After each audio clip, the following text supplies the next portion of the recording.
والله يا جماعة الخير، هذه الآية في القرآن مؤلمة، والله من الآيات اللي تجعل الإنسان يستحي من الله، يقول يا ربي سامحني، يا ربي سامحني. والله آية تخليك تنزل راسك حياء من الله سبحانه وتعالى. الله عز وجل يقول،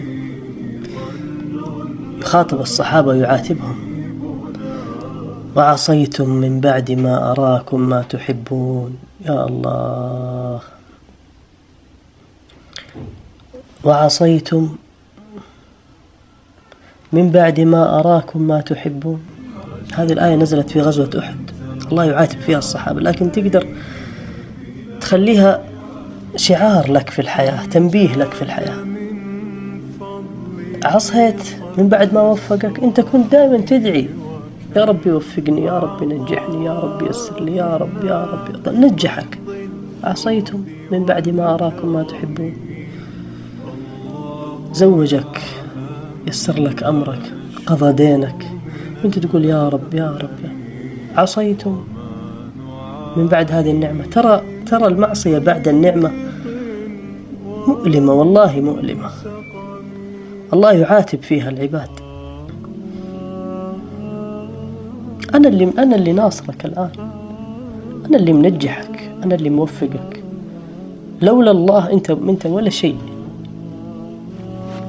جزاء النعمة، جزاء أنه وفقك وأعطاك، هل جزاء الإحسان إلا الإحسان؟ والله يا جماعة الخير، الله يرزقنا الأدب معه، الله يرزقنا الأدب معه. وما بكم من نعمة فمن الله. احنا فين نروح؟ احنا بدون الله ولا شيء، والله ولا شيء، أقسم بالله ولا شيء. كما أنه عصيتم من بعد ما أراكم ما تحبون، منكم من يريد الدنيا ومنكم من يريد الآخرة. اللهم املأ قلوبنا حياء منك، اللهم املأ قلوبنا حياء منك. والله لو أوقات الإنسان يقول أنا وين أودي وجهي منك، وين أودي وجهي منك.